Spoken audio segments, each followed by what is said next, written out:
T says yes. Cool. So I just want to say again, thank you everybody and good afternoon. My name is, you can just call me Nat, or for non-native English speakers, just say Nati. I'm a fourth-year doctoral researcher in the Department of International Development here at the University of Sussex. And before I dive in, I just want to give my thanks to Drs. Paul Gilbert and to Dr. Sarah Jane now for organizing the series and for allowing me to kick off this series on care and urban precarity.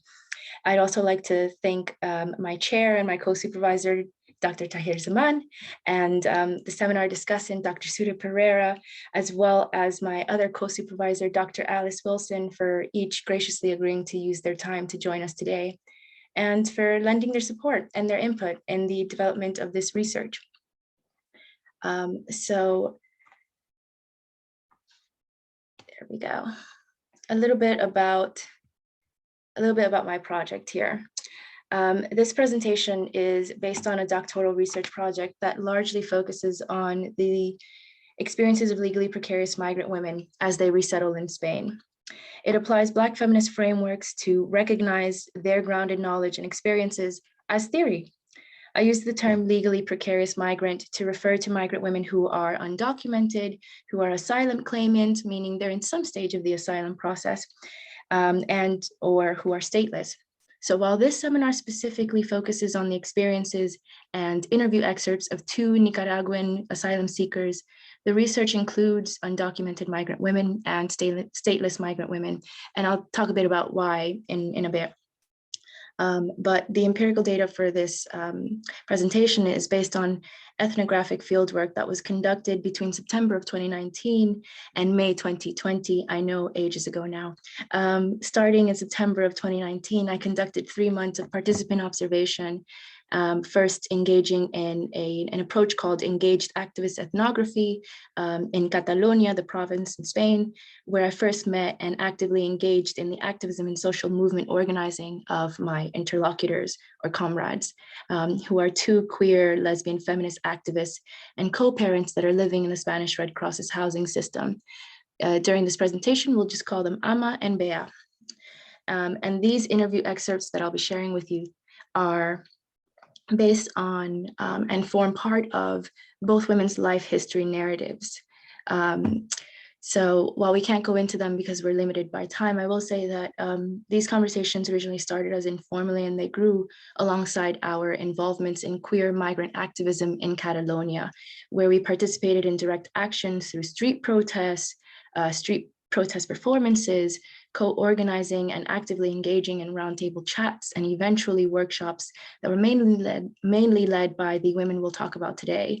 And they were done so to raise the visibility of queer migrant women's struggles and form care networks for one another and for other queer Latin American migrant women who were in Spain. So following this in-country fieldwork period, I remained and still remain politically engaged with a small set of interlocutors, digitally supporting their transition to online activism. And with my interlocutors' ongoing consent, which obviously was revisited several times quite regularly, I conducted, in the end, 6 months of life history and follow-up interviews with them. And we co-constructed episodic life history narratives around their resettlement and the activism for the purpose of this doctoral research. And we could talk about that in the Q&A. So this presentation is reflective of my thesis's goal, which is to look at the ways in which care is part of an ongoing colonial legacy of racialized surveillance in Spain and is instrumentalized in liberal violence. And I'll talk about what these terms mean in a bit more, but for now, for folks who have no idea what's going on in Spain, I will say that Spain has consistently been among the top 5 countries for receiving asylum applications in Europe since 2015. The official response by the Spanish government has been to encourage the development of its third sector with the official decree integrating civil society and third sector actors into Spain's official migrant reception system. And this means that whether you're undocumented or you're stateless or you're asylum seeking, you're likely to attempt to access support for welfare services through a select pool of official NGOs and humanitarian actors that then sort of signpost you into liberal structures, right? Be this access into social work related activities or services or emergency shelters or the provision of visas or relief, right? And because they officially work in the service of the government, in this provision of care and managing migrants, they're generally unchallenged in the potential that they have for perpetrating different forms of violence. Their responsibilities as humanitarians, right, are seen as bureaucratic at worst, right, and therefore neutral. And the roles that they play, in any legacy of colonialism and racism towards migrants is assumed as isolated and or coincidental.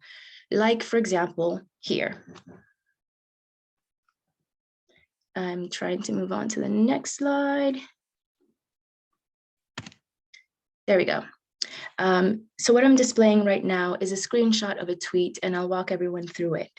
But I'll start by introducing some of you to a recent Twitter controversy that'll briefly give you a taste of the refugee crisis in Spain and the role that the Spanish Red Cross, hereafter SRC, plays as a liberal actor in the ongoing complex situation. So a bit of backstory, right? In May 19th of 2021, this image was retweeted by news sources and quickly went viral. And the original photo shows a female volunteer, later identified as 20-year-old Madrid resident Luna Reyes, embracing a sobbing Black man shortly after his rescue from the beach on the Spanish enclave of Ceuta. So this picture was taken on the beach. In the blurred background is a soldier who watches over a Red Cross medic that is attempting to resuscitate one of the numerous migrants that had attempted to reach the beach with that sobbing man. And so within hours of this image, there was a wave of an angry racist backlash, not targeting the Black man in the picture, but instead the Red Cross volunteer, Luna. And so the SRC retweets this image with the following caption that you see here. And I will translate it for folks who cannot speak Spanish. It says, hashtag thanks Luna or gracias Luna. We are an organization in which there are many Lunas who daily support people who reach Ceuta or Arneguin or Canarias or those in your neighborhood, in the whole world. Hashtag everywhere, hashtag humanity, hashtag volunteer, hashtag independence, hashtag neutrality. The last two hashtags, of course, refer back to the two of the, I believe, 7 International Red Cross's core principles. And the SRC was applauded for representing Spanish values in their care and support of vulnerable migrants like this anonymized, sobbing Black man. And thousands of Twitter users, including high-ranking officials, commended the SRC and volunteers like Luna for being on the front line, or thanked Luna for her brave display of basic human sympathy in light of a situation in which she later described to interviewers as one that, quote, we were not trained or prepared for by the SRC. And by the end of the month, the tweet was deleted by the SRC following pressure from Vox, which is Spain's far-right parliamentary party, and Vox supporters and other anti-migrant Spanish Twitter users. And the experiences of the sobbing Black man in this image, who's a man from Senegal, I believe, remained largely unexplored, as he was very promptly deported back to Morocco and disappeared from the public's consciousness. So moments like this hashtag Gracias Luna work to hide both the complex racial histories and the roles that liberal actors such as the SRC play in perpetrating and perpetuating liberal violence. And by liberal violence here, I'm referring to the normalization of ideological contradictions by liberal democratic governments. So I'll give you an example of liberal violence, right? It's, for example, promoting human or LGBTQ+ or women's rights internally, while also heavily militarizing borders to deter and incarcerate asylum claimants that reach Europe in the hopes of creating asylum claims based on the very violation of those same rights, right? However, academic discourses in liberal violence are still characterized by a reductive understanding of racism that can be perpetrated by liberal actors such as the SRC, and or an insufficient challenge to the colonial foundations of Western gender expressions that disproportionately target and discipline racialized subjects. So Melanie Montpetit-Richter, who's a professor in IR here, and Alison Howell's 2019 article are wonderful in providing a deeper analysis and summary, but they argue that in failing to critically engage with the different colonial legacies, academics follow this disavowal of responsibility, where Western scholars interpret liberal violence as a racist byproduct rather than as a co-constitutive foundation of liberal rule. So this moment, this tweet here, and the very short-lived controversy are also examples of what Patricia Hill Collins describes as a controlling image. That is a narrative or stereotype that's used to discount the experiences of marginalized people, to make their experiences less valuable, right? And so Collins defines a controlling image as a stereotypical narrative that's designed to make racism, sexism, poverty, and other forms of social injustice appear to be natural, normal, and everyday parts of everyday life, inevitable parts of everyday life, sorry. And so in a similar manner of operation, controlling images around refugee care operate to hyper-visibilize migrants as people of color and visitors in Spain, but invisibilize the ways in which race shapes experiences of resettlement and care provision once inside. So tweets such as these also mask the realities, the terms, and the conditions for refugees' humanitarian care provision within the Spanish Red Cross. So this tweet and controversy is a good example of how the Spanish Red Cross enforces a myth, a controlling image, if you will, that care and migrant resettlement can be depoliticized or, quote, neutral and deracialized through simple compassion for migrants that make it inside. Because also, contrary to the narrative of this tweet, right, this idea of an emergency setting and a relief and quick response, the SRC does more than provide emergency relief in the Spanish enclaves. Through their officially appointed roles as humanitarian state partners, they can directly provide, work in partnership with, or further subcontract services around refugee support services. And so largely you'll see the Spanish Red Cross as, working or managing emergency accommodation, providing access to social work and related food vouchers, and offering different forms of legal aid to beneficiaries that can obtain it.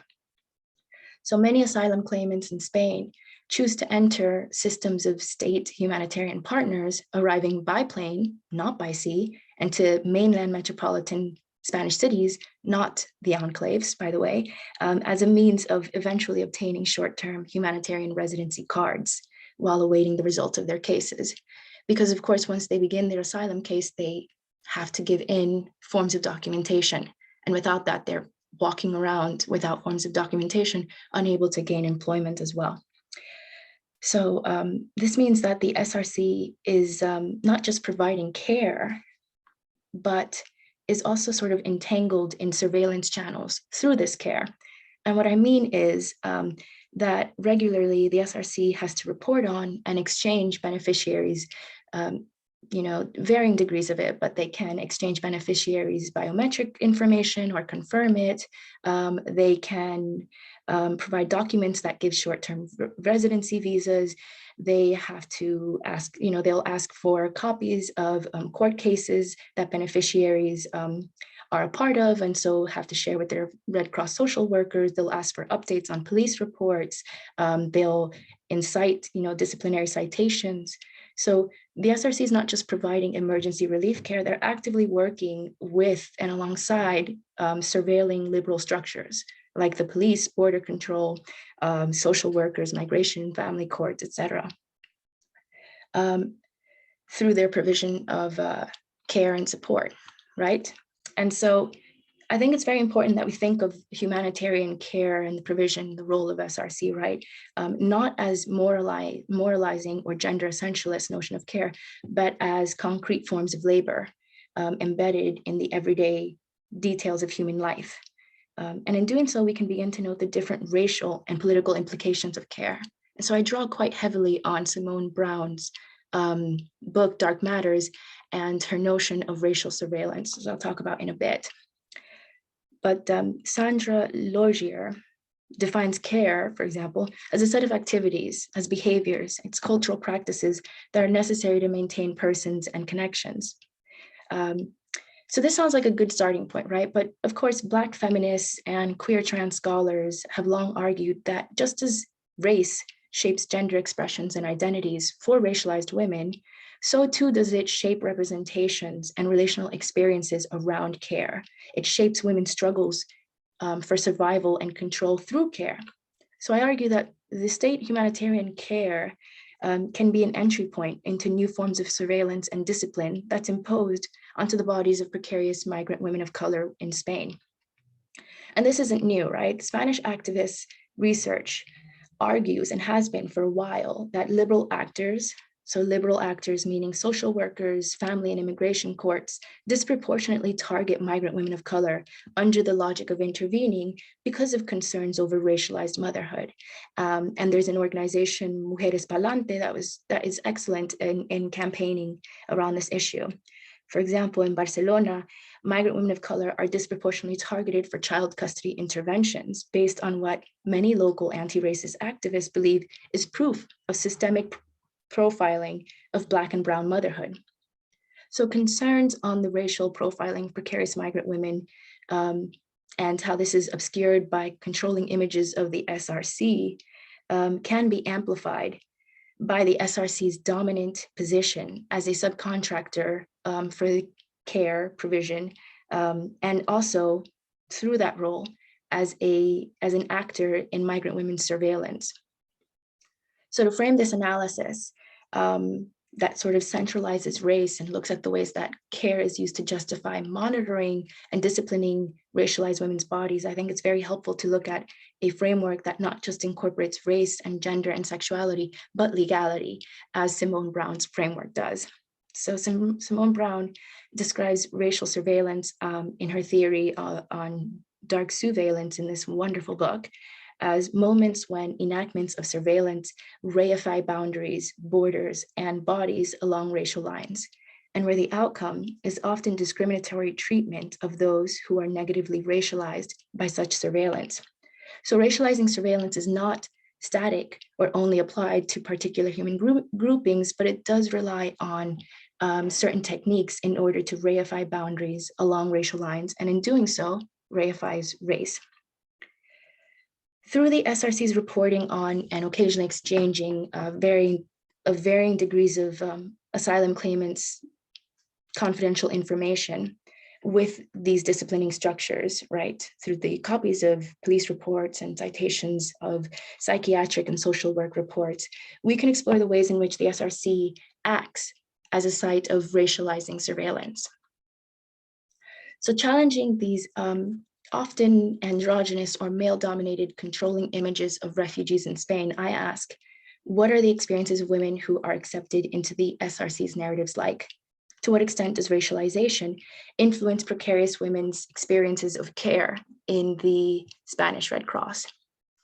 So I want to use this seminar to sort of elevate the racialized consciousness of queer migrant asylum claimants whose voices are often ignored whenever images such as this tweet, gain public favor, and who are also obstructed by administrative, linguistic, and institutional barriers. And I want to build on the narratives and interviews of 2 SRC beneficiaries to sort of give you the less explored half of this unfinished and reductive controlling image regarding the SRC and refugees.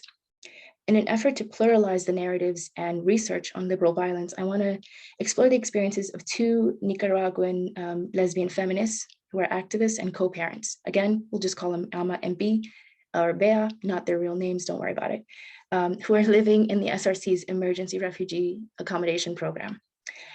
So a bit more about Alma and Bea. They are Afro-Indigenous and of mixed Indigenous Nicaraguan descent, who are living with their 2 young boys as political exiles in Spain. And both women were prominent lesbian feminist activists in Nicaragua that had to flee in the lead up to President Daniel Ortega's 4th re-election in 2017. So the family fled to Spain, and having few resources or social contacts in Europe, decided to apply for the Red Cross's refugee accommodation program, hoping that it would provide them with a sanctuary while they awaited the results of their asylum claim. Their experiences will show the ways in which entry into this program is actually compounded by different methods of racializing surveillance, that are linked to gender and political expressions. And ultimately, even those allocated this form of emergency housing, right, because of their exceptional vulnerability as these mothers and women were, are exposed to what Ama and Bea describe as police-like surveillance and constant suspicion by Red Cross staff. So the following exchange was from the first of many phone call interviews expressing frustrations and fears over surveillance that mothers and retaliation that the mothers could face because they insisted on attempting to advocate and self-define their human rights activism. So I'm going to read a slightly lengthy excerpt, but the main parts are here on the screen, and I will read those as well. And they say, "We've been in the Red Cross's program for 11 months now, and these 11 months have been exhausting because you can be homeless. The program makes it possible to have a roof over your head and food to eat, but speaking from a human rights perspective, refugees need more than a roof over their heads and food. We need dignity, and for others to respect our rights. In this program, they laugh at our rights. They laugh at us for being activists. They've told us not to mention human rights because it's a complex word, and that everyone here, quote, already gives us human rights. Now they're trying to silence us as human rights activists, because in here you can't say that they're violating your human rights." And I respond, "Why do you say that?" And they say, "They tell you so. They will tell you, you talk too much about human rights, or don't talk about human rights in here. That is what the manager of the center told us in Catalonia. If I see people's human rights getting violated in here, I prefer to remain quiet, because if not, there are retaliations." And I say, "But what could they do?" And they say, "They can expel you from the SRC program." Because when we had that issue in the center in Catalonia, the director of the Red Cross shelter called us and told us, "This is what you have, either this or your family's in the street," and that we'd better align with the, quote, rules and laws and rules of the center, because otherwise they could expel us from the program. So we live with that fear. One cannot say anything in here. And myself as an activist, how am I supposed to remain silent? But I've done it. I've had to be quiet and silent because of the necessity of keeping my children and having somewhere to live. But I don't trust the Red Cross. We're afraid that they will take our boys away because they have the power and can turn and say, you don't have the capacity to care for your children. There have been cases like this. I have seen them. And so the slide that I'm sharing right now with you all here says, now they're trying to silence us as human rights activists, because in here you can't say they're violating your human rights. They have the power and can say that you don't have the capacity to care for your child. There have been cases like this. I have seen them. And soon after this interview happened, they did receive a formal notice from the Red Cross informing them to cease their LGBT plus advocacy and human rights talks.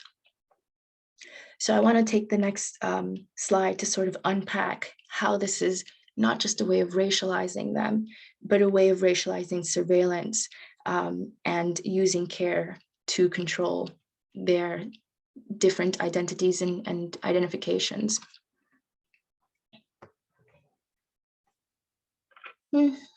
Bear with.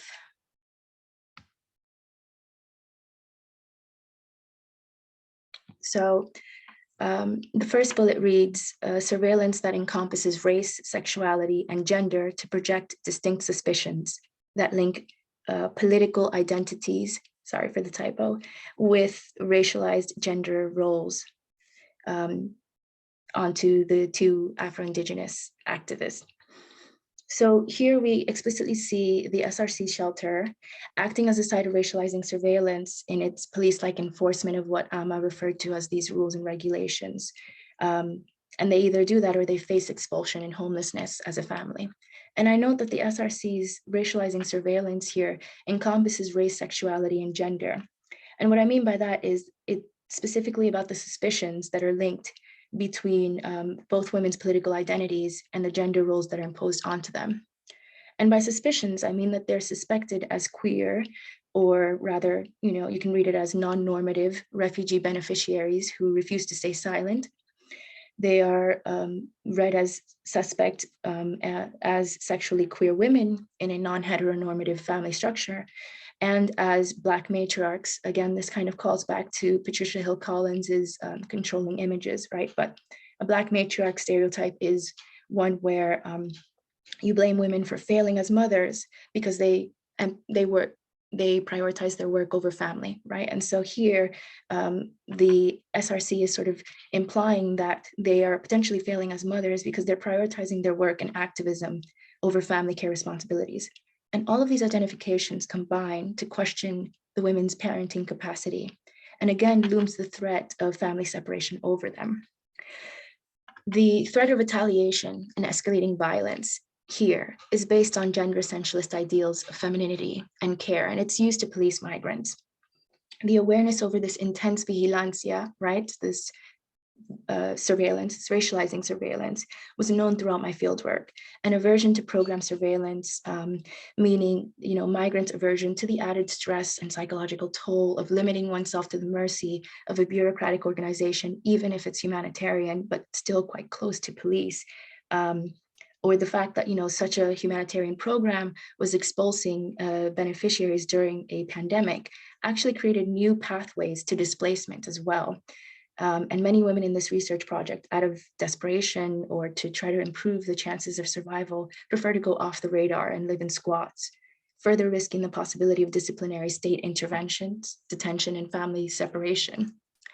And so that is the fear and the anxiety that Ama and Bea both refer to in the earlier quote.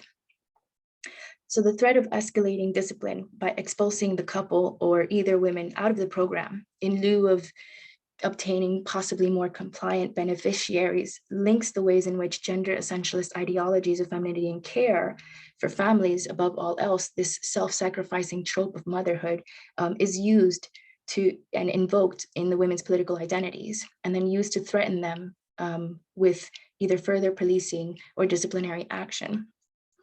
I'm just going to take a pause to take a quick sip.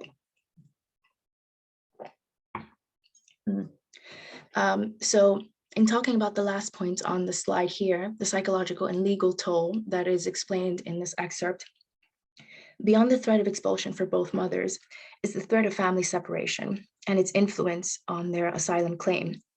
As the likelihood of the women's asylum claim resulting in a positive decision is a lot lower if the mothers were to reapply alone. And this is just talking about the legal toll, not even getting into the heavy psychological toll of fleeing with your young children and living in exile, and then reaching a space that is supposedly sanctuary and respectful of rights, and having your children taken away from you. So this next slide talks about threats, right? And really unpacking those threats as a form of new ways of criminalizing migrants in Spain. So the threat of administrative violence is very real here. And I want to note how emotions, right? This fear, this anxiety, this anger, this frustration that the women feel, alongside competing political ideologies between the SRC and migrant activists, right, can be transformed by liberal actors as a means of control over migrants, right? Holding this fear, this anxiety over them to try to get them to be silent and complicit. And Amelia Paredes and Kevin Escudero explain how this overemphasis on emotions, right, like we saw earlier in that tweet and in the story, emotions can act as a catalyst, but they can also act as a constraint in narratives around undocumented families. And similar to controlling images, Paredes argues that an overemphasis on emotions obscures the reality of sudden administrative violence. And administrative violence, according to Paredes, is sort of the transformation of routine bureaucratic reporting structures into distinct disciplining tools for migrants, as well as the distinctly experienced administrative violence here, in conjunction with like the psychological toll of living in, quote, illegality, has distinct experiences for undocumented families that a focus on emotions obscures and masks. So the threat of administrative violence by the SRC threatening to file a disciplinary report also opens up pathways to government interventions, which often criminalize and further discipline women. So the justification for opening up these pathways is actually, I argue more in the paper, motivated by racial and gendered dimensions, right? Again, going back to reprimanding women for insisting on practicing their own self-defined politics, rather than play the passive subservient role or the all-sacrificing migrant woman motherhood role, right? And so going against this racial and gendered trope of what migrants in their programs are like, we can also kind of observe that the SRC sees them as going against it, and then further read into that as a manner in which the women neglect their children. And so they can invoke this fear over, fear of the child and protecting the child to escalate and start all of these disciplinary measures with very drastic consequences.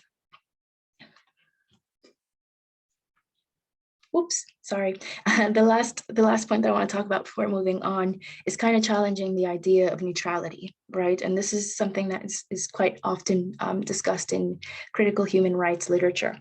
But the neutrality of human rights-based relief and aid by these liberal actors, and to what extent is it really neutral when these liberal actors can rescind these rights-based relief, and by doing so contribute to longer forms of displacement and uncertainty.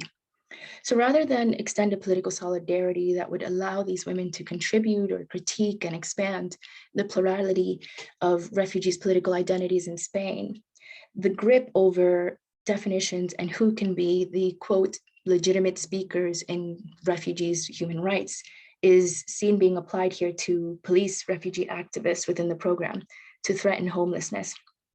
So the claims that the SRC had earlier of independence and neutrality that were referenced in that tweet can be challenged, right? As apparently the political claims are only legitimate when they're approved by SRC officers for advocacy and campaigning.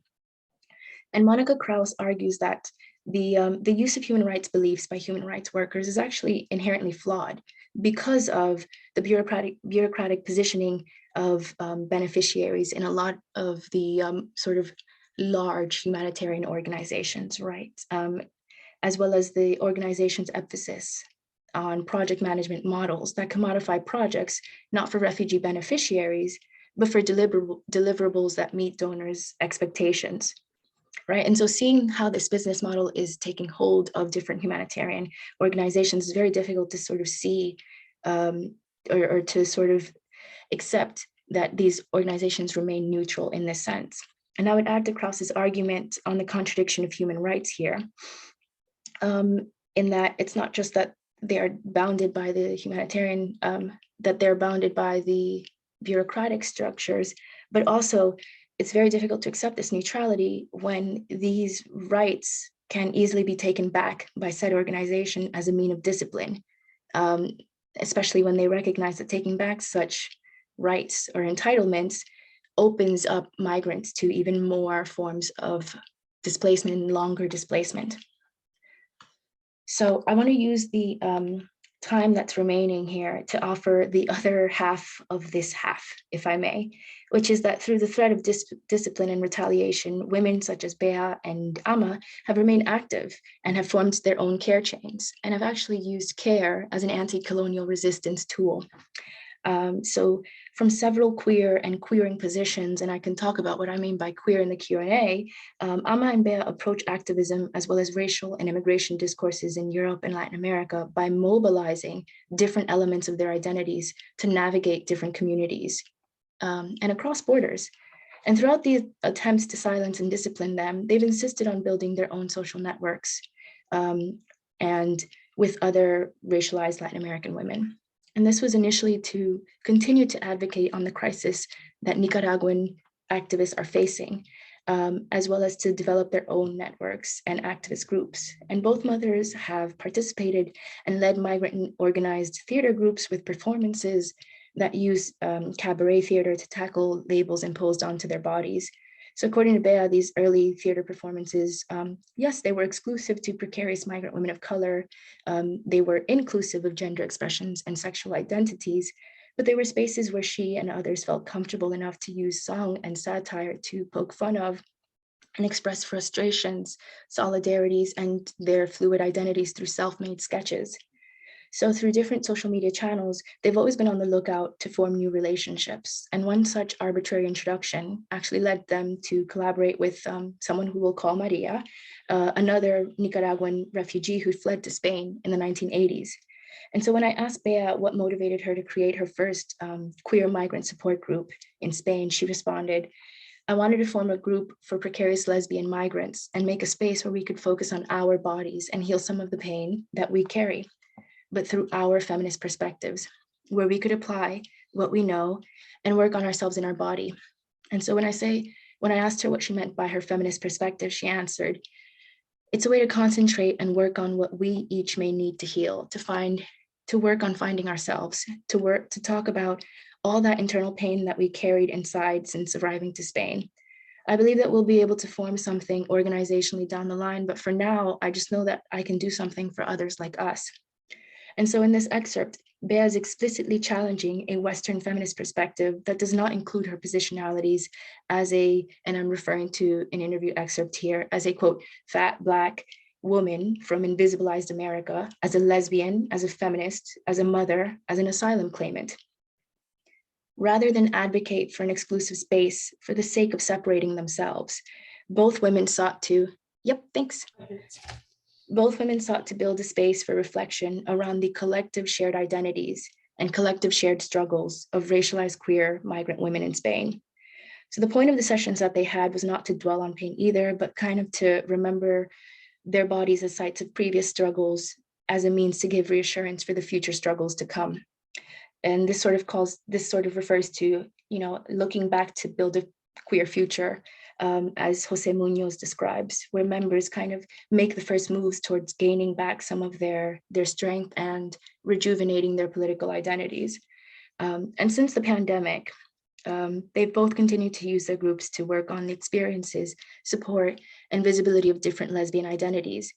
They've transitioned their group to an online setting, organizing an online group, which I'm just going to make up and call Refugiadas Lésbicas, for lesbian refugees in Spain, and Nicaragua Lésbica for women in Nicaragua. And they like to joke that they do community organizing sin fronteras y a lo libre, which translates roughly to without borders and freestyled for their members. And in these separate activist groups, both women coordinate and participate in several intimate closed group discussions, and occasionally engage in external debates using a Zoom account. So Ama and Bea view their exclusive virtual care groups as an anti-colonial response to care that's been transformed as a means of survival because, and in direct response to the harsh processes of racialization that they've experienced in state humanitarian care webs. And both women justify the exclusivity of their groups as another way in which they can sort of decentralize Eurocentric values and ensure that their members are safe. Bea explains that in either Spain or Nicaragua, official affiliation for racialized queer women historically comes with distinctly racially driven risks tied to visibility, right? So because they are racialized women, there's this risk of surveillance or fear of radicalization that might happen as they're in these groups, right? A projection that's not as intensely applied to their white counterparts, let's say. The stigmatization of queer identities in Nicaragua means that activists regularly face unlawful arrests, forced disappearances, or lose custody of their children to their relatives for being out. But these risks are not exclusive to Nicaragua, and they're transformed in the context of Spain's humanitarian state partnerships. As many times I've observed, and Amas told me that several members of their lesbian refugee group in Spain have raised concerns over being exposed from faith-based humanitarian accommodation programs should their queer identities be discovered. So to quickly wrap up here, what happened in this presentation? I'll tell you.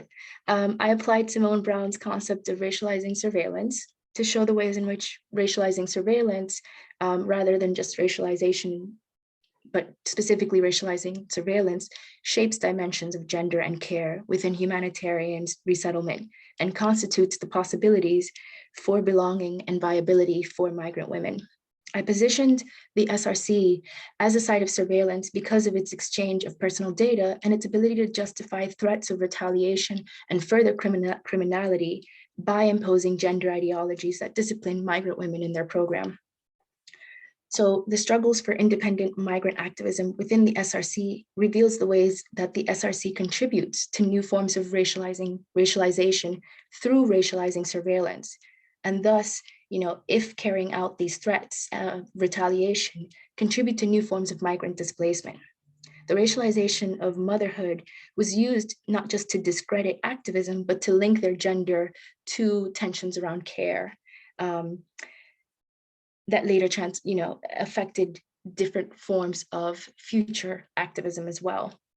Official doubts on these mothers' abilities to care for their children were often mobilized by the SRC to try to control, silence, and discipline women. And in this manner, the SRC kind of mobilizes its political monopoly, justifying potential child custody interventions that can lead to family separation, as well as program expulsion and homelessness based on these racial stereotypes of Black and Brown mothers. So the struggle over political ideologies of activism and racial surveillance around what liberal institutions deem to be kind of adequate forms of care contributes to overlooked forms of migrant displacement and anxieties in Europe.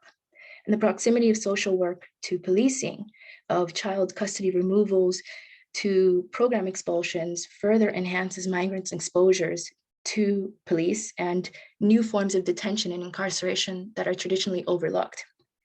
So this threat of escalation and the risks that migrants take to avoid it are part of new forms of involuntary displacement and potentially long-term displacement that refugee women experience after contact with supposedly liberal actors and institutions.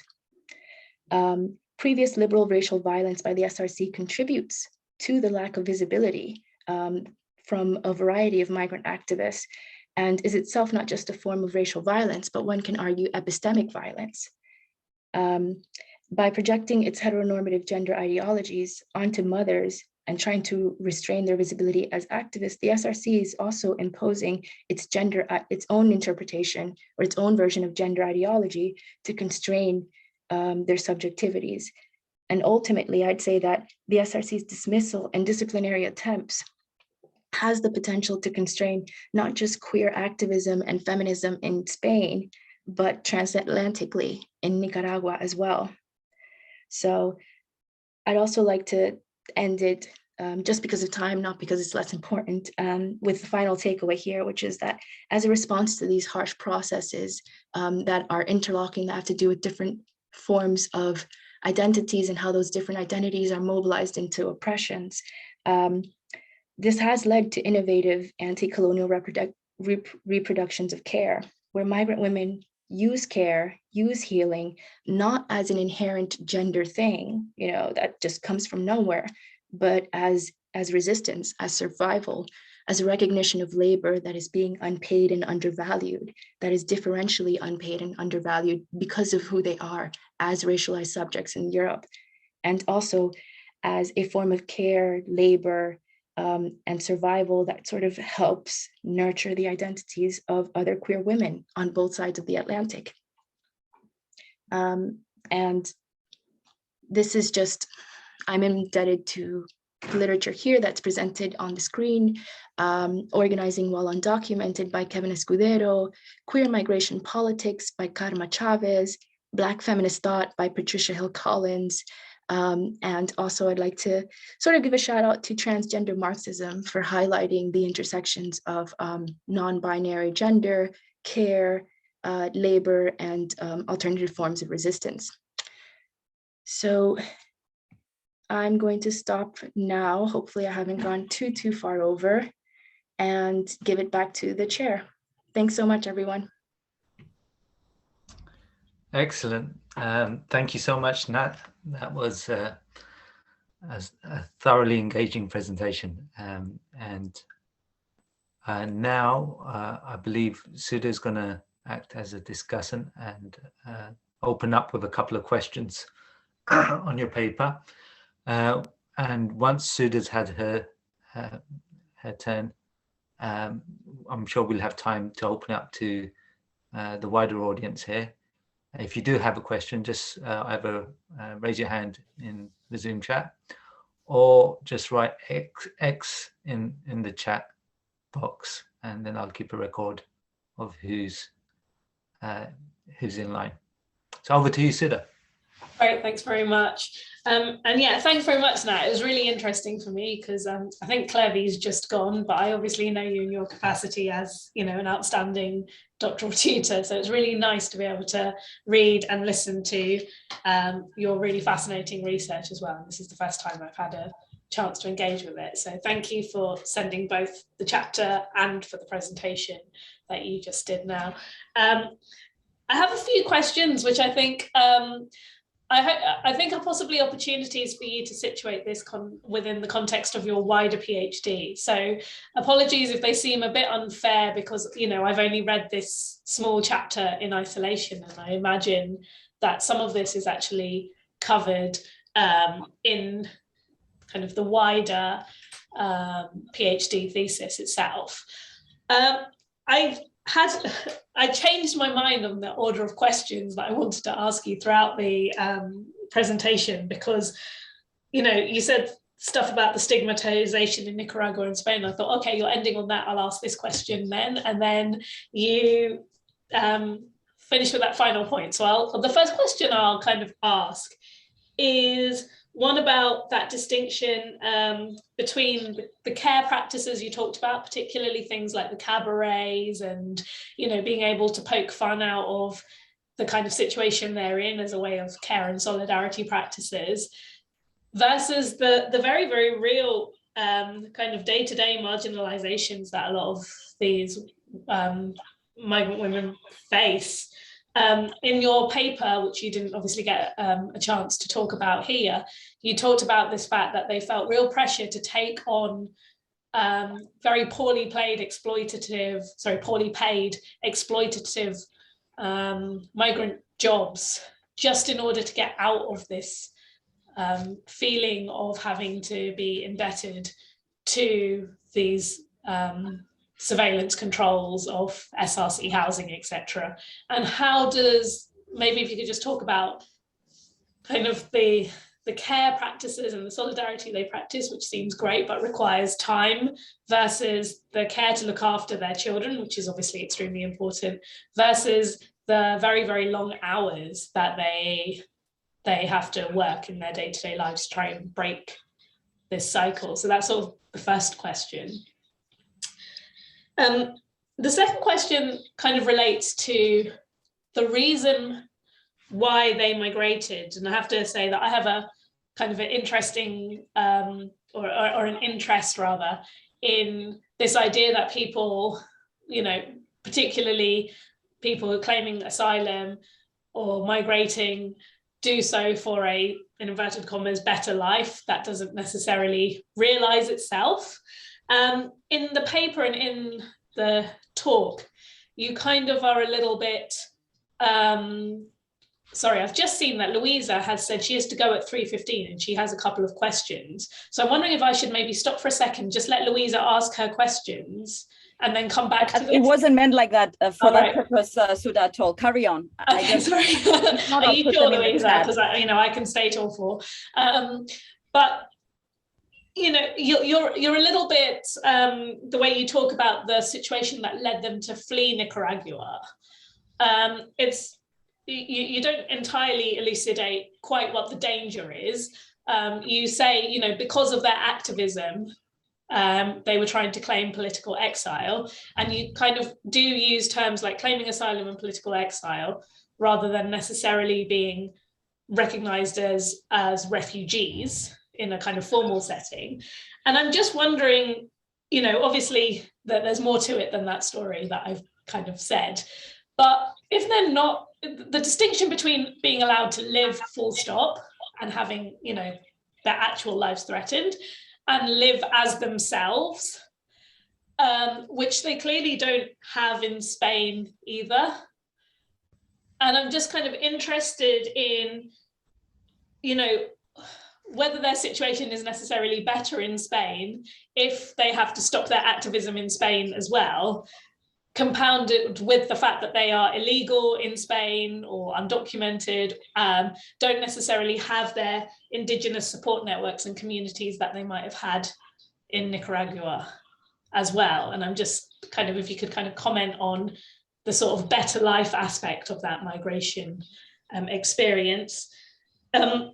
You mentioned in the presentation that people could ask you what you mean by queer in the Q&A, so I think I want to give you the opportunity to talk about that, but also I was also wondering about coming back to the SRC itself and this kind of liberal tendency to recognize people like Ama and Bea as refugees, even if they don't have formal refugee status under, say, the UN Convention. Whether part of that imposes the need to see them as passive, and whether the kind of legalities of the refugee conventions mean that they have to kind of say, you have to be passive, you know, the exclusion clause, for example, preventing them from, and just something about the kind of frameworks within which some of these liberal actors operate, which of course are colonial in and of themselves. So it's not to negate the kind of colonial aspect that you're saying, but whether it means that there was any opportunity for the SRC to not impose these quite rigid rules, really, even if they were thinking of decolonizing the individual kind of ways they see people. I will leave it at that because I think that's quite a few questions from me, and then it will give Louisa an opportunity to ask her questions as well. Nat, do you want to take those questions first before you try it and we open it up for other people, or how do you feel? I'll just very briefly try to answer them, and we can keep adding to it because I don't have enough time and they're so interesting. I'm sorry. So I think the first question on the distinction between care practices, right? The care responsibilities that they have as precarious women who are responsible for their children, and the hours that they work is a really, really good one. I didn't have enough time to put it in the paper, in the presentation, but a lot of the activism that they work actually borrows or uses different types of like disability rights activism and disability justice, right?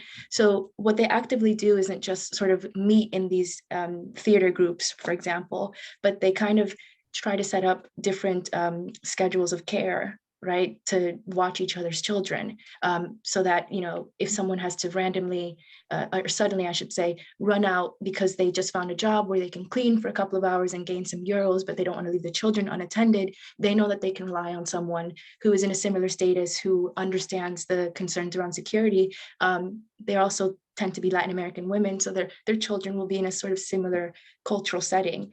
And this isn't just for like, you know, running out, but also if there is a time where someone gets hurt on the job, which does happen very often, and there have been undocumented domestic workers who have fallen to their deaths cleaning windows in Spain or what have you, right? So it's a job that has a lot of occupational health hazards. These same forms of care chains, I'm borrowing Leah Lakshmi Samaransi's concept, this fantastic book called Care Work. These care chains are sort of used and mobilized to sort of help that balance, right? And it's not just caring for children, but also talking to someone who understands what you're going through, who has similar things, who can vouch for different jobs, right? Don't go to that person, they didn't pay me, or they tried to harass me or whatever. Don't go to these websites. Or on the flip side, you know, I worked for this person, I can vouch for them, you can go to them. Or just like someone to check up on you and just message you or share their phone card with you if you don't have enough money for phones. So it's kind of like this model of care chains and sort of recognizing different forms of care that people need that kind of helps to balance it. It's not perfect. Obviously, sometimes people have to leave cities suddenly. Some people sometimes are deported. Sometimes people are, detained at train stations and what have you. And because of the illegality around their status, they're not able to go to the police or others for help. But that is the framework that they tried to use. And as for this quest for better life, I can share a bit more about what happened in Nicaragua. Like I said, they're both a couple, and they've both been advocating for lesbian rights in Nicaragua for about like 12 years, or maybe a bit longer. And so what happened with Daniel Ortega is very complicated, but essentially with Daniel Ortega's rule comes this new wave of external Christian fundamentalist organizations to Nicaragua, and this push to criminalize not just queer relationships, but like really try to invisibilize them. And the women were threatened by the police several times. Ultimately, one of their children was kidnapped from school and held hostage by the police. And so once this happened, they were able to get their son back, but they had to immediately sort of flee. And so I think it's a good point for me to say people don't arrive immediately to Spain. A lot of Latin American migrants who make up the majority of asylum claimants in Spain try to stay in Latin America first. And this family did the same. They tried to be in Costa Rica. They tried to go to neighboring countries. They lived in rainforests for a while before finally they were able to sort of sell what they had in Nicaragua, get a bank transfer, and hop on the next flight to Spain, where, upon arriving, they didn't declare it in the airport because they saw online that you can be detained at the airport. They waited a few days, and then they went to the police station and started it. And so they have that experience of surveillance. They know what state surveillance is like, and they often sort of say that the surveillance that they experience in the SRC is highly, highly reminiscent of the surveillance that they had while they were in Nicaragua. Whether it's a better life, that is a very difficult one, obviously. I will say, though, that quite recently their refugee status did come in, and they were one of the 2% of asylum applicants that actually were approved for international protection in Spain. They were able to finally get married, so they're legally each other's spouse. They have legal protection over their children. They don't have that fear of someone using some sort of like homophobic gender, essentialist thing to say you're not really the so-and-so's mother. They're still unable to transfer their diplomas, and so they're working these very low-wage jobs or what have you, but at least they have that freedom or that like sort of state protection on paper. And I think they would say that that is a better life. That's definitely something that many Nicaraguans aren't able to get, but that came with 3 years of living in precarity, with psychological toll that has transformed into medical conditions as well. And so better, but that's something that I'll expand. As for queer, I'm really glad you asked. So I have a very short version of this because I didn't want to ramble. For queer and the different queer positionalities that these women have. So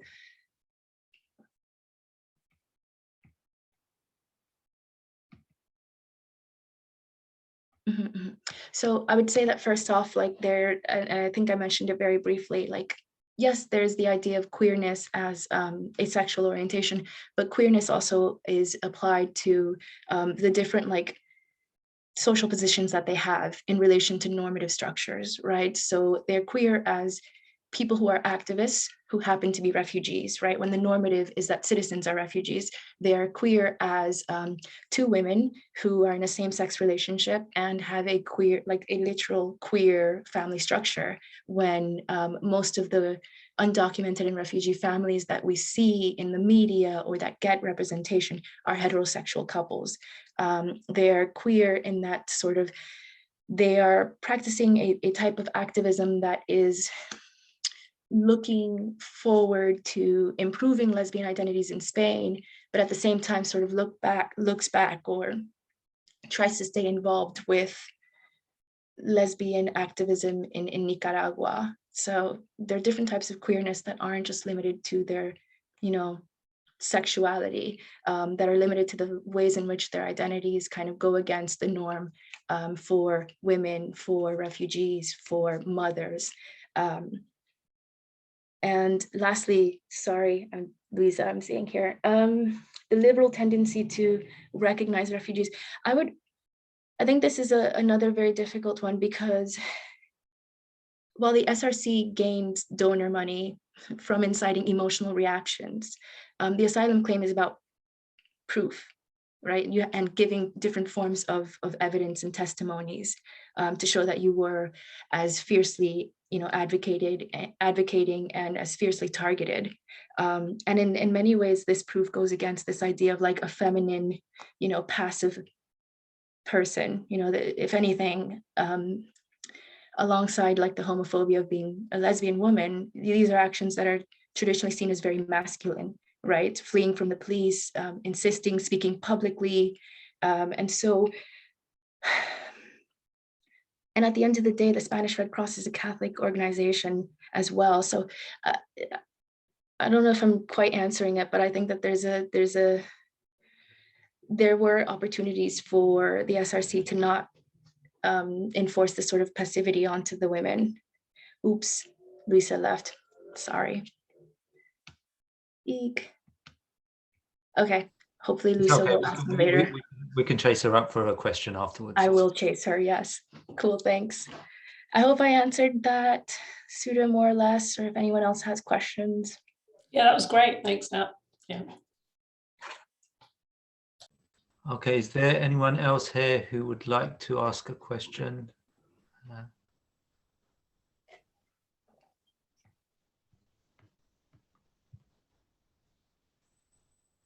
Okay, I'll take my prerogative as chair. Matt, could you just again, thank you once again for a fantastic presentation. It puts me to shame. Could you just we've got a snippet of it in that you selectively worked with Amma and Bir's narratives there, but your research project is quite unique in lots of ways in that you have this sustained kind of relationship with your interlocutors. Could you say a little bit about what the challenges and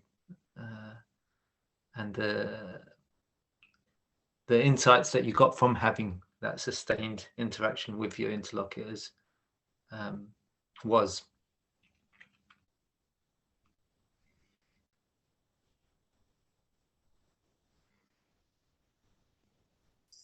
Yeah, and also don't be so English. I'd love to talk a little bit more about like sort of the nature of it, because it is something that's kind of, it's a philosophy that I've tried to apply not just to the research project itself and data collection, but like in thinking of what happens after fieldwork. So my initial connection to a lot of my interlocutors is sort of a shared collective identity I talked about earlier. So while I'm not someone who is undocumented or an asylum seeker, I do have close relatives that are. While I've never worked domestic work or care work, a lot of the women in my family have. And so this experience of like, the shared knowing kind of, I think, made folks a bit more comfortable with sharing, but also challenging me in a way that I don't think they would have other white activists or researchers as well. I would just go up to folks when I first showed up there and sort of say like, hey, I think that motherhood is very romanticized and I'm doing this research project that's trying to challenge it. What do you think about it? And in me going and saying like, I'm challenging romanticized notions of motherhood, a lot of the women were sort of like, yeah, great, we're tired of this. Yeah, we're always painted as saints. I get hungry, I want to sleep, I want to do stuff too. And so that kind of like led to the conversations. I also talked about a methodology that I kind of embraced and am still kind of using, that's called an engaged activist ethnography sort of approach, right? And so the foundation of this is that like your research is not just a project, but it is a political commitment to the people in that project. And it's a political commitment that should be sustained after fieldwork happens. You should be thinking about how different like materials and outputs from your project serve for the benefit of this political commitment, rather than like academia, which is quite elitist, right? And so throughout fieldwork, I guess I could say, right? I wasn't just interviewing them.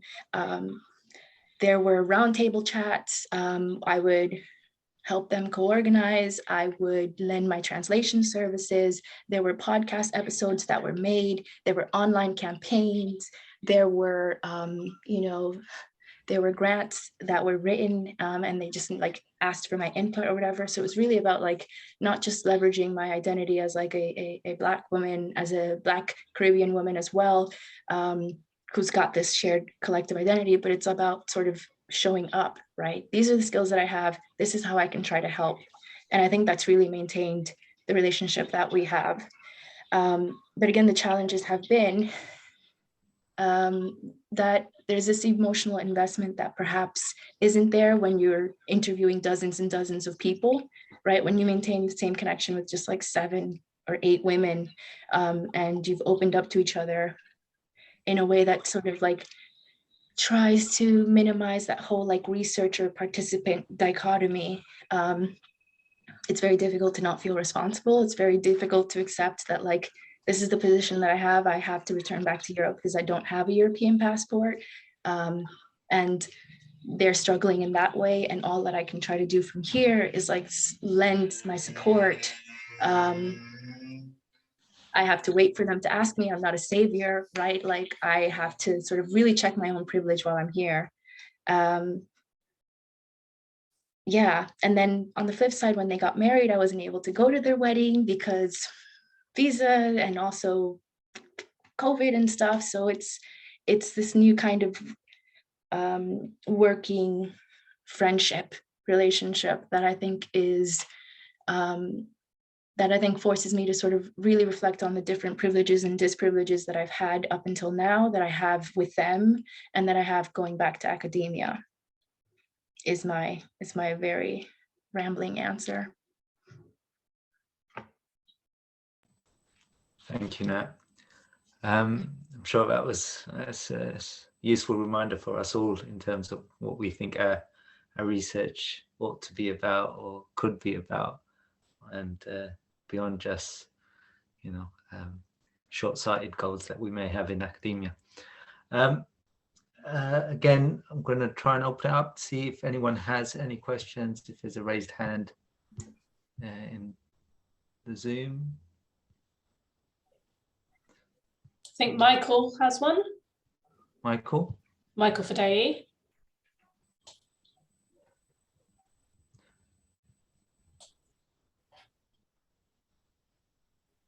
Sorry, Michael Fidei, did you have your hand up or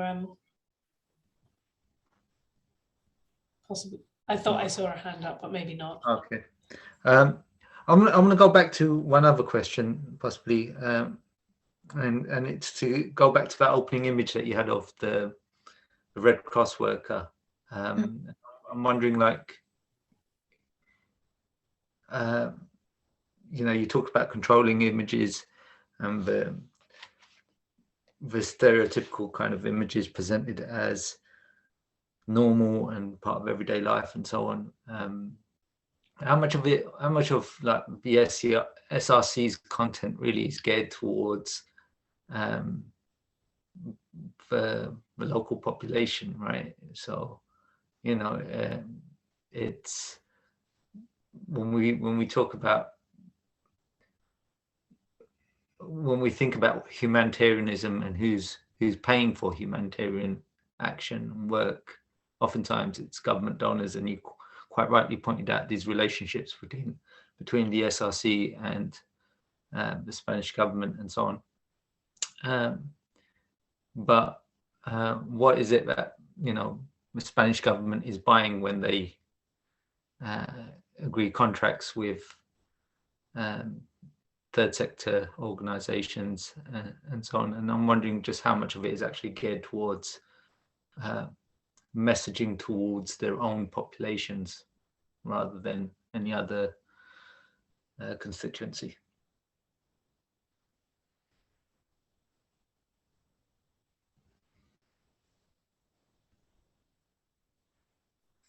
Yeah, I think that's a really, really, really good point, and one that I'm like trying to figure out as well, right? Because there is literature about like why governments do this, right? And this literature points to this sort of like soft power politics, right? And saying like our chapter of the Red Cross, right? The Spanish Red Cross promotes Spanish values, right?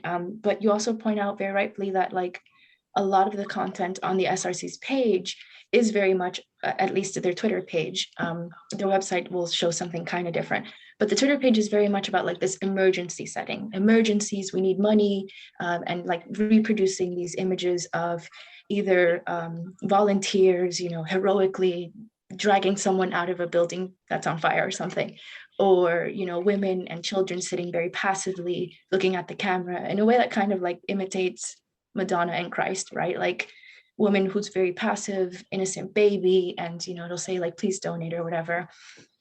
So I think it's about promoting different governments' rights, but I do think that there is a colonial legacy that Spain has yet to accept and reconcile with. And I think that the use of, you know, showing images like Luna helping a Black man are kind of used to sort of like try to alleviate, you know, this discomfort around its colonial legacy, right? Fair enough. Spanish people would tell me like, well, the British did it worse and they were more new and we kind of stopped, you know, we started early, but we also stopped. It's not that bad, et cetera, et cetera. But there wouldn't be colonialism as we know it today without the expulsion of the Moors from Spain and also the colonization of the Americas starting in the 1400s, right? That would not have happened. And so there is this idea that like volunteers are kind of helping to ease that like colonial history, and therefore we don't have to have these discussions. There's this idea that like they are all workers, even though they do want to be recognized as workers without the like without the proper documentation, and again without talking about racialization in Spain, they're always going to stay as subjugated or marginalized workers. So how much of this is the Spanish government buying into to sort of like cover up its colonial legacy and its role in the economic exploitation of people of color, not just in Spain, but abroad through extractivism is something that like, I guess is part of the whole broader questions that I wish my PhD could answer, but I don't have enough time. I really wish so. I hope that answers some things and maybe gives folks things to think about. Thanks, Nat. Again, let's just see if anyone's raised their hand. No, oh, Suda. Sorry, if no one has any other questions, I just what you said there just reminded me of something I put in the small comments I sent to you, which I think were just like little incidental things that I didn't think were worth discussing in the seminar. But I found it really fascinating, the actual little vignette that you used at the beginning, you know,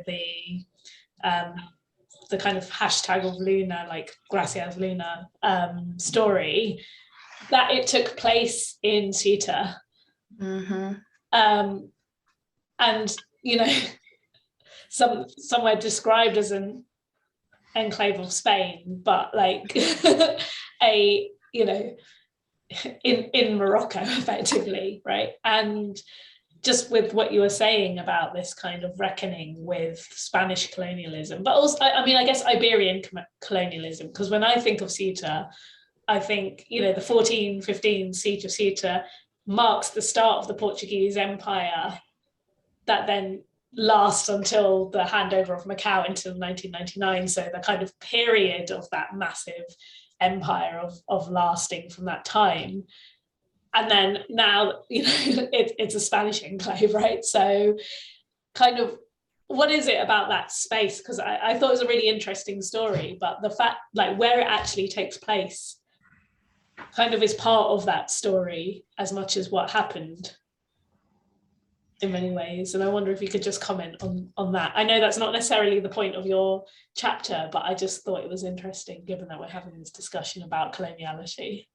So I'm really glad that you brought that up. I felt so dirty saying enclave because it is so much more complicated than that.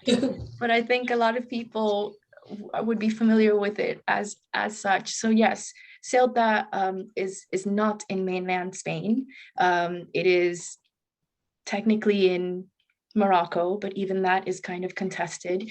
There's a whole history of Spanish colonization in North Africa as well that is kind of not as discussed as it should be. And this goes on, and thankfully we have an expert here, Alice, who could jump in and say a bit more. But I will say that, like, it is very interesting that when we think of refugee crisis, a lot of the Spanish media does invoke, the sea borders and Ceuta and having to protect it. And so I think it is used as a justification for the hyper-militarization that happens there.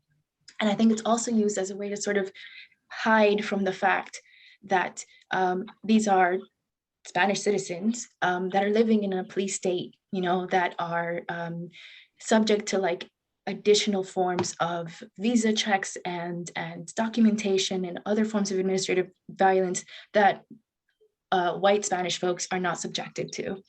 It's a way of sort of saying, like, we have to protect our own, but don't worry about the fact that our own is living in this police state or what have you.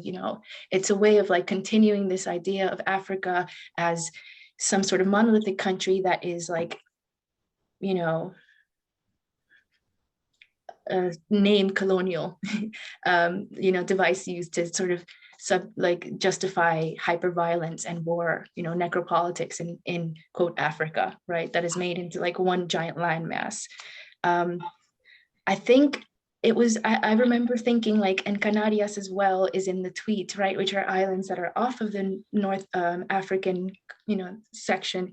I think it was a way of sort of saying like, it's this kind of like colorblind approach to racism, as well as just like a complete whitewashing of its own history, and then a justification of like, and this is why we have all of the police there, and all of the soldiers, and they're actually doing these people a favor because otherwise they would have drowned, it's like controlling the narrative without sort of really talking about not just the Spanish high-level government's role, but like these subcontracted humanitarians' roles in this type of like police state and occupation. So yeah, it was really difficult for me to keep it short because I think Ceuta is such a great, and for whatever reason, when people think of the refugee crisis in Spain, they think of these, I think it's called like diversions, so it's kind of like it happens every couple of years in Spain. There'll be images of migrants or asylum claimants, potential asylum claimants, climbing fences, and the Spanish police or military just like pushing them down the fence and trying to like return them back to Morocco. It's a complete violation of human rights and human rights conventions. And there'll be news stories about, the thousands of migrants that are coming in through Ceuta versus the reality of how many actually come in and how many are just like migrant traveling workers. And it's all just sort of used to sort of keep or to sort of justify the hyper-militarization that Spain has there. Maybe Alice could share a bit more, if I could invite Alice to speak about Ceuta. Thank you for your vote of confidence in my expertise, but I'm afraid I don't have any expertise about Ceuta. So for anybody who, I do have expertise in another area of historical Spanish colonialism in Africa, which is Western Sahara, which is partly occupied by Morocco and partly, in the eyes of the liberation movement, partly their liberated territory. But everything that you said really speaks to the experiences of, there's a big Sahrawi migrant community in Spain, and they experience many of the challenges that you've talked about of Islamophobia, of racism, of very precarious work in the care sector, sort of fitting into these precarious roles very much through vulnerability. What was so interesting about your talk is you brought up so many aspects of the vulnerability through, bodies and identities, spectrums of, racial identities, queerness, gender, the gendering of care work. So it's so important how you bring this out for these people, a bit like Sahrawis, who they have different kinds of statuses in Spain, but they're legally precarious in ways that you've described around, often in waiting for papers to get recognised, and the women that you're looking at, they're again, they lack visibility of a kind that recognises their experiences. They're clearly hyper visible in these stereotype ways that you showed. It was really powerful, that opening vignette.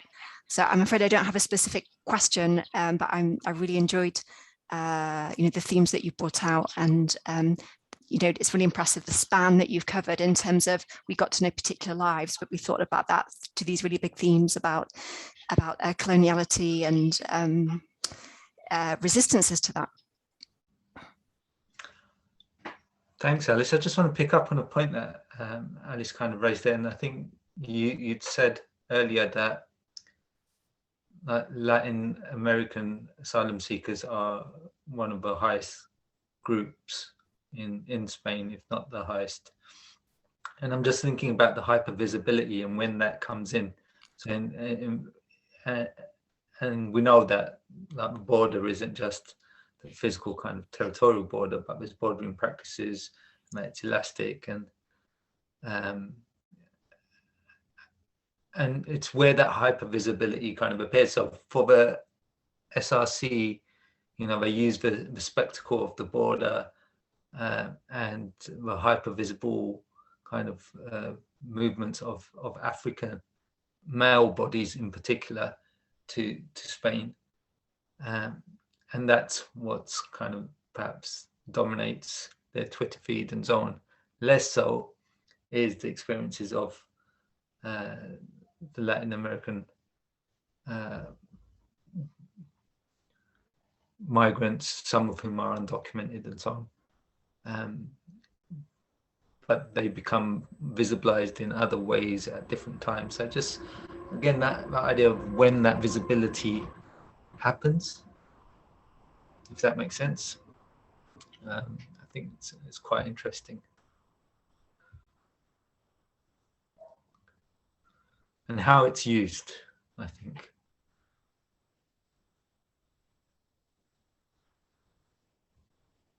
Just a comment. I think, I think that's a really good point, right? Is that, like, there's this idea that the asylum claimant, the fraudster, is a Black male, right? And that's obvious in the colonial legacies there. But there's also this colonial legacy of racializing Latin American women's bodies. And this visibility is most present. It's very strange because, for example, me walking around in Spain, right, not opening my mouth, or if I do, I speak with like a specific type of Dominican accent. It's recognized as from the Caribbean, right? It was very easy for me to be hypersexualized very quickly. There were even times where other migrants would say, it's not as easy as it used to be before. One of you could show up and marry a man and you'd have your papers, but now you have to sort of fight for it and you have to work.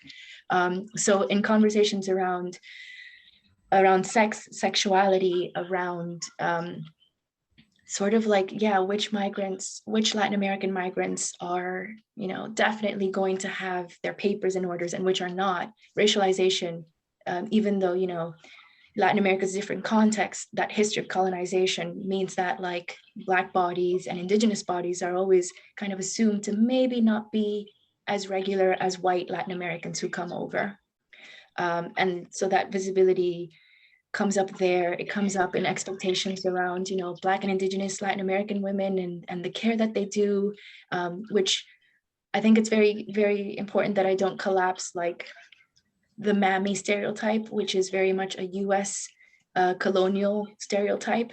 But it does again play out in Latin America, right? Where there's this elderly Black woman who loves to take care of other children, who is very dutiful servant, who, you know, et cetera, and then kind of looking at which jobs Black and brown migrant women who are precarious are likely to take on, right? It's domestic jobs as well. So it kind of plays out in like the types of jobs that are most readily available for Latin American asylum seekers. It plays out in their own forms of, you know, internalized racism and the racism that they have in turn to people who, you know, though they might identify as being part of the Black diaspora, seeing how difficult it is for people who are directly from Africa, they will reinforce these hierarchies. So I don't want to say that there's like this, you know, complete erase of racial politics and racism, right? All of these countries and all these folks grew up in like similar socializing conditions.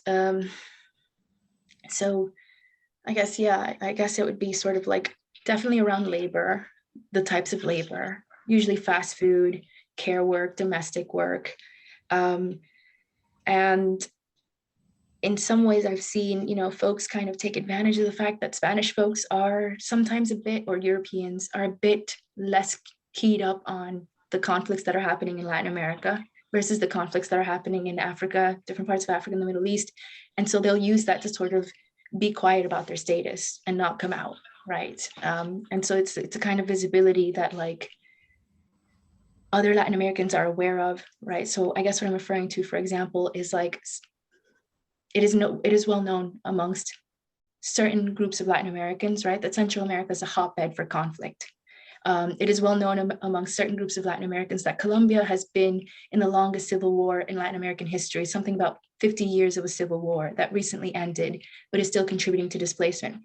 This is not as known in Europe and Spain. And so white Colombians, for example, who might be asylum seeking, are able to navigate in a way that people fleeing civil war from other parts of the Middle East, other parts of North Africa, whatever, are not able to do so. So I feel like that's kind of where that like visibility, invisibility, hypervisibility plays in. It's very context specific. And race is always kind of there, can't run away from it. Thanks, Nat. I think that's it for questions. Does anybody else have any other pressing questions? We can chase Louisa up to find out what her question was. I'm sure we'll speak to her at some point in the coming days.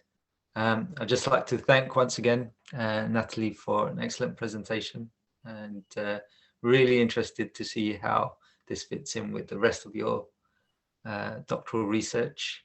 And yes, well done. Thank you. And thanks, Suda, for being a discussant. And thank you, everyone, for coming and showing your support. Thank you so much. And thanks everyone who's attended and who's joined. Yeah, look forward to seeing what I come up with and seeing the research of other doctoral researchers who are in the group. Thank you so much.